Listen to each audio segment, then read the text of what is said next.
బృందావనం తయారు చేద్దాం పదండి. ఈరోజు ఎలా ఉంటుందో చూద్దాం. చలో. ఇదిగోండి మనము తులసి చెట్టు తయారు చేస్తున్నాము. హాయ్ ఫ్రెండ్స్, ఈరోజు నేను తులసి చెట్టు చేస్తాను. మా ఇంట్లో భయపడి తులసి చెట్టు తయారు చేస్తాను. తులసి చెట్టు తయారు చేస్తాను తయారు చేసి పెట్టుకున్నాను. దీనికైతే పాలిష్ కొట్టాను. ఇది పైన ఆర్చ్ చూడండి. పైన ఇదంతా రెడీ అయితే చూడండి. చలో.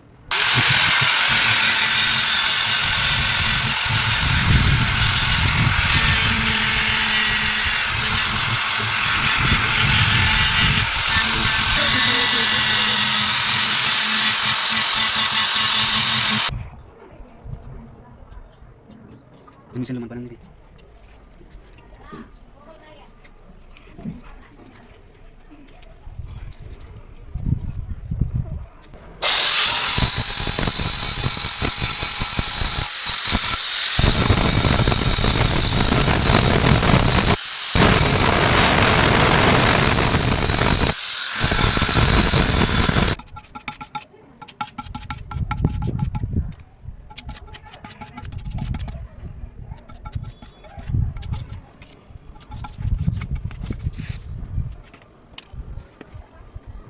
చూడండి కింద స్టాండ్ ఇది.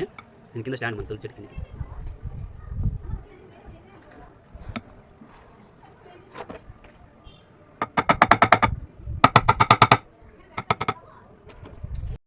ఫ్రెండ్స్ ఇవ్వండి ఫైనల్గా చూడండి మన తులసి చెట్టు. చూడండి ఎంత బాగుందో. దీనికైతే ఫైనల్గా చెట్టు ఫినిషింగ్ ఇచ్చేస్తాను ఫ్రెండ్స్. మనం ఫినిషింగ్ అయితే ఇచ్చేస్తాను. చూడండి ఎట్లుందో తులసి చెట్టు అయితే.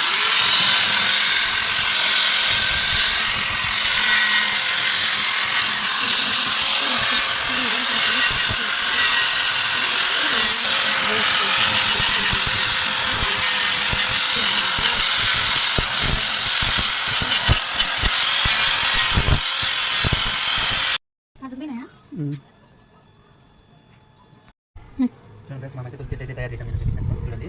ఇక మనకి ఇంట్లో హాయ్ ఫ్రెండ్స్, ఇవ్వండి మనం నేను చూపించాను కదా తులసి చెట్టు తయారు చేసి చూడండి ఎట్లుందో గ్రానైట్తో. చూడండి ఎంత బాగుంది తులసి పాటు. ఇది కొత్త మోడల్. ఇట్లా మన కిచెన్లోకి కాఫీ కప్పులు వేయడం చిన్న చిన్న పెట్టుకునే సామాన్లు స్టెప్ బై స్టెప్ పెట్టినాను. చూడండి ఎంత బాగుంది. ఇది 3 అవర్లు పెట్టినాను. చూడండి మా వీడియో మీకు నచ్చితే లైక్ చేసి షేర్ చేసి సపోర్ట్ చేయండి. చలో. ఎరముకు గాడి అడుగుతున్నాడు అంత నచ్చినాయా? తులసి చెట్టు అవుతున్నాను. దీనికి ఇంకా దీపం పెట్టేది పెట్టాలా? రకాల దీపం చాలా బాగా తయారు చేసినవి. డబ్బాలు కూడా ఆర్గనైజ్ చేసుకోవచ్చు అనమాట. డబ్బాలు కూడా పెట్టుకోవచ్చు, కాఫీ కప్స్ పెట్టుకోవచ్చు, అన్నీ పెట్టుకోవచ్చు. చూడండి ఇప్పే తయారు చేసినట్లు ఎరముకు కూర్చున్నాడు. అలా అని ఉంటాడు. చూడండి ఎంత బాగున్నాయో. దీపం పెట్టుకునే మనం ఇది తయారు చేసినాము. Box type. చూడండి ఫైనల్గా తులసి చెట్టు రెడీ అయిపోయింది. వన్ డే ఇంకా. చలో అయితే రెడీ అయిపోయింది. ఇది తులసి చెట్టు. మనకి ఇంట్లో డబ్బాలు పెట్టుకునే బండలు చూడండి ఎట్లున్నాయో. చూడండి నీళ్ళు వైపు హోల్స్ చేసినాం మనం కింద. చూడండి ఫైనల్గా అయితే రెడీ అయిపోయింది. చూడండి మా వీడియో మీకు నచ్చితే లైక్ చేయండి, షేర్ చేయండి, సపోర్ట్ చేయండి. అడిగి పెడతాను ఇంకా తులసి చెట్టుకి ఈరోజు శనివారం అయితే పెడతాం దీన్ని. చూడండి ఎంత బాగుందో. చూడండి కింద దీపం పెట్టుకునేకి. చూడండి కింద అట్లే నీళ్ళు పోయి బొక్కలు పెట్టాను హోల్స్. చూడండి ఈ వీడియో మీకు నచ్చితే లైక్ చేయండి, షేర్ చేయండి, సపోర్ట్ చేయండి ఫ్రెండ్స్. దీని వెనకాల ఎంత కష్టం ఉంటుందో నాకు తెలుసు.